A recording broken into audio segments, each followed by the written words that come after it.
यहाँ पर मेरे बहुत सारे दोस्त पहले ही बैठे हुए थे और उन्होंने बहुत काम की बातें की हैं।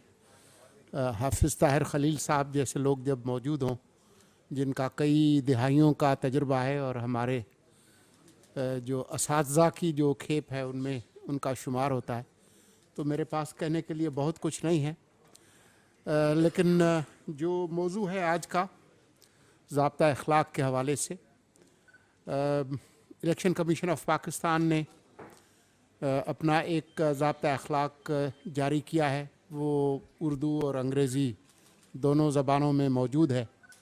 मेरी दरख्वास्त होगी कि जो मेन स्ट्रीम मीडिया है, टीवी चैनल्स हैं, अखबार हैं, वो अपने न्यूज़ रूम्स में उसकी कापी ज़रूर रखें और जो आपके एंकर्स और जो रिपोर्टर्स हैं उनको ज़रूर फराहम करें। और उस हवाले से अगर कोई सवालात हैं तो आप इलेक्शन कमीशन से ज़रूर पूछें। उस पर बात ज़रूर हो सकती है, तनकीद भी हो सकती है, बस गालम गलोच नहीं हो सकती, तो वो बहुत ज़रूरी है। ज़ाब्ता अखलाक के हवाले से बहुत सारी बातें हुई हैं। जो बुनियादी मकसद है वो तो यही है कि 8 फरवरी 2024 जुमेरात के रोज़ जो इंतखाबात होने हैं, जिनके बारे में बहुत सारे लोग बहुत सारी क्या साराइयाँ और गलत फहमियाँ और गलत मालूमात देने की कोशिश करते रहे, लोगों को गुमराह करने की कोशिश करते रहे। कभी किसी को ठंड की वजह से इलेक्शंस मुलतवी होते हुए नज़र आए, कभी सिक्योरिटी की सूरत हाल की वजह से नज़र आए, और जितने मुंह हैं उतनी बातें। लेकिन आज आप लोगों ने जिस तरीके से ये बहस मुबाहिसा किया, उससे कम से कम ये बात अब किसी को शक नहीं होना चाहिए कि वो बात जो मैं तो मुसलसल कहता रहा हूँ 17 अगस्त 2023 से, कि जो मुतय्यन जो वक्त है उस पर इंतखाबात होंगे, और जब से 8 फरवरी की तारीख़ आई है उसके बाद चाहे पार्लिमान का फ्लोर हो, सेनेट हो या बाहर हो, मैं मुस्तकिल मिजाजी से वफाकी हुकूमत का जो मौक़िफ़ है वो आपके सामने पेश करता रहा हूँ। जो बात अहम है ज़ाब्ता अखलाक के हवाले से, उसमें देखना ये है कि हम कोशिश करें कि लोगों के अंदर इस अमल के बारे में मुस्बत रवैया उसको तख्लीक करने में मदद करें। दुनिया भर में मुख्तलिफ़ तरह के जो सियासी निज़ाम हैं उसमें हमारे मुल्क ने बिलाखिर 1973 में ये तय किया कि ये मुल्क पार्लिमानी वफाकी जमहूरी निज़ाम के तौर पर चलाया जाएगा। उसके अंदर मुख्तलिफ़ तब्दीलियाँ, तरामीम, उसको बेहतर करने की कोशिश ज़रूर हुई है, लेकिन अभी तक जो कौम का जो एक इज्तिमाई इत्तेफाक राय है वो यही है कि ये मुल्क एक वफाकी पार्लिमानी जमहूरी निज़ाम के तौर पर चलेगा। इसका मतलब ये नहीं है कि उसके अंदर कोई बेहतरी नहीं हो सकती। हम मुसलसल कोशिश करते हैं, कभी कभी हमारी जो कोशिश है उससे हम मुतमईन नहीं भी होते। मिसाल के तौर पर 18वीं तरमीम के अंदर आर्टिकल 224 में तरमीम करके निगरान हुकूमतों का एक निज़ाम लाया गया। पिछले दिनों एक साहब, मैं नाम नहीं लूँगा, वो पार्लियामेंट के फ्लोर पे उन्होंने निगरान जो सेटअप है उस पर बहुत शदीद तनकीद की। तो मैंने उनके कान में जाकर कहा कि ये तो बिल्कुल ऐसा ही है कि वालिदैन बच्चे से पूछें कि तुम कहाँ से आ गए हो, कि आपने ये निज़ाम तख्लीक किया, अब आपको बुरा लग रहा है, तो उसकी तब्दीली का रास्ता भी वही है कि आप दोबारा पार्लिमान में जाएं और अगली बार जब आएँ तो आप अपने गुनाहों का एतराफ़ भी करें और उसका कोई अजाला भी करें। तो ऐसी बात नहीं है कि इस निज़ाम के अंदर कोई बेहतरी नहीं लाई जा सकती, उसमें तरमीम नहीं हो सकती। बहुत सारे पार्लिमानी निज़ामों में मुतनासिब नुमाइंदगी का एक निज़ाम मौजूद होता है। हमारे यहाँ उस तरह से नहीं है, लेकिन आपके इल्म में है कि जो महफूज नशिस्तें हैं, चाहे वो ख़वातीन की हों, टेक्नोक्रेट्स की हों, अक़लियती की हों, वो एक तरह से मुतनासिब फार्मूले के तहत ही होती हैं। तो ऐसी बात नहीं है। मिसाल के तौर पर पिछले दिनों जिक्र हुआ रिकॉलिंग लेजिस्लेटर्स, कि आप उनको वापस बुला लें। अवाम ने अगर मुंतखब किया है तो अवाम के पास ये अख्तियार होना चाहिए। आप किसी मुलाजिम को रखें नौकरी पर और उसकी जो कारकर्दगी है वो तसल्ली बख्श नहीं है, तो उसको फायर करने का आपको अख्तियार है, क्योंकि आप मालिक हैं, अवाम मालिक है।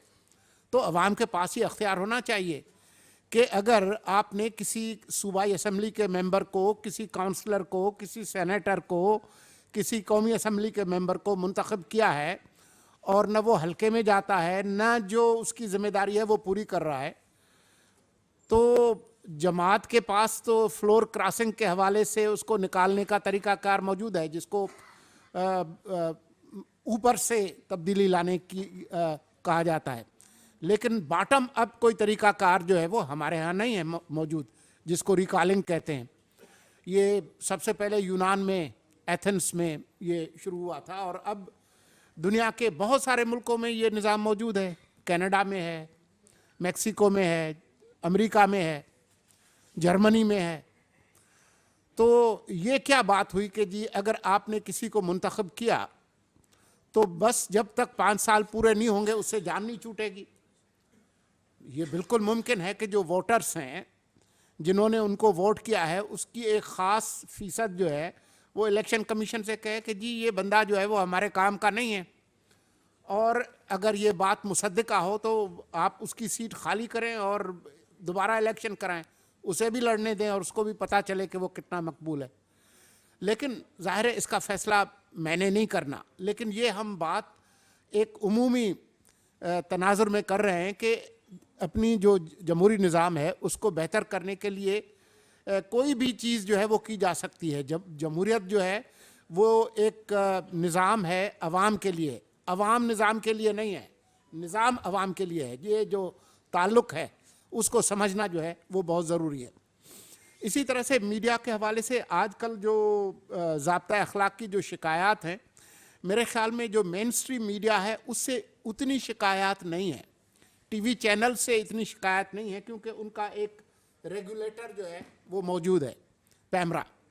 उससे शिकायतें भी होती हैं, कभी कभार उससे कोई ज़्यादती भी हो जाती है, लेकिन अदालतें मौजूद हैं, वो एक तरह से रिलीफ दे देती हैं।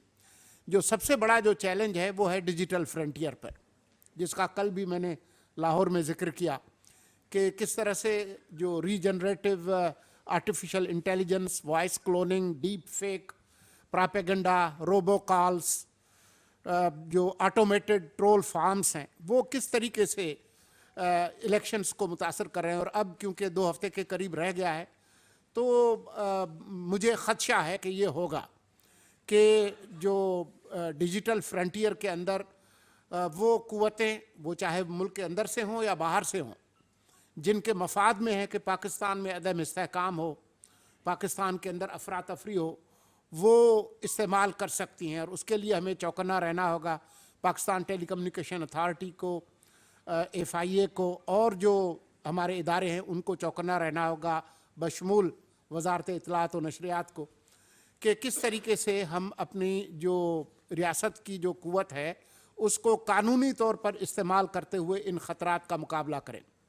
अभी मैं रस्ते में एक वीलागर साहब जो किसी ज़माने में हमारी नौकरशाही का हिस्सा भी थे, वो उनका एक वीलाग में देख रहा था जिसमें वो इस तरह की मतलब जिसको कहते हैं ना गिटे जोड़ के झूठ बोलना, इस तरह से वो फरमा रहे थे कि जी इलेक्शन के दिन 12:53 और 25 सेकंड पर जो है वो एक फलां जगह एक खून खराबा होगा, उसके नतीजे में ये लावा उबल पड़ेगा। एक ऐसी फैंटेसी किस्म की चीज़ें बनाकर, और ये बदकिस्मती से शाम के जो वीलागर्स हैं उनके यहाँ से आपको इस तरह की चीज़ें मिल रही हैं जो बदकिस्मती से बहुत ख़तरनाक हैं। अगर आपको 2.5 लोग देख रहे हैं फिर तो शायद कोई इतना बड़ा ख़तरा नहीं है, लेकिन अगर आप बहुत बड़ा झूठ बोलते हैं तो उसके नतीजे में बहुत ज़्यादा व्यूअरशिप होती है, तो आप बड़ा ख़तरा है।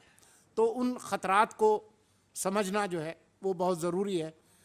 और ये बात है, शाम के वक्त जो सीरियस टॉक शोज़ हैं उसमें तो शायद कोई इतना बड़ा मसला नहीं है, क्योंकि जो डायरेक्टर न्यूज़ और करंट अफेयर्स हैं वो ख्याल रखते हैं कि तवाज़ुन का ख्याल रखा जाए। थोड़ी बहुत हर चैनल की एक स्लांट होती है, किसी न किसी तरफ झुका होता है, लेकिन मजमूई तौर पर कोई इतना बड़ा मसला नहीं है। लेकिन अगर 11 बजे के बाद जो महफिल लगती है, जो बज़ाहिर तो तफरीह के लिए होती है, लेकिन अगर उसमें आप जमहूरी निज़ाम का मजाक उड़ाते हैं, अगर आप सियासी जमातों का मजाक उड़ाते हैं, उनके रहनुमाओं का उस तरह से मजाक उड़ाते हैं जिससे लोगों में हौसला शिकनी हो इलेक्शन में जाने के, तो फिर आप अपना जो किरदार है वो ठीक नहीं अदा कर रहे हैं।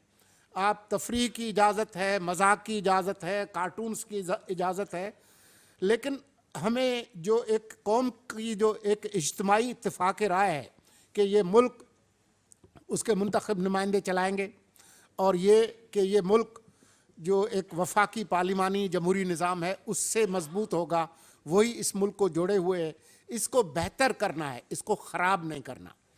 तो ये वो बातें थीं जो कि मैं आपके सामने रखना चाहता था, और मुझे यकीन है कि बहुत सारे लोग जो यहाँ नीचे बैठे हुए हैं या जो मुझे सुन रहे हैं, उनके साथ मैंने काम किया हुआ है। और हम ये जो मकसद है 8 फरवरी का, जुमेरात 8 फरवरी 2024 का, कि इस मुल्क में पुरअमन तरीके से इंतखाबात हों, बग़ैर किसी अफरा तफरी के हों, और लोग बड़े पैमाने पे अपनी पसंद की जमातों और उम्मीदवारों को वोट दें, उसको हम पाया तकमील तक पहुँचाएँ। बहुत शुक्रिया।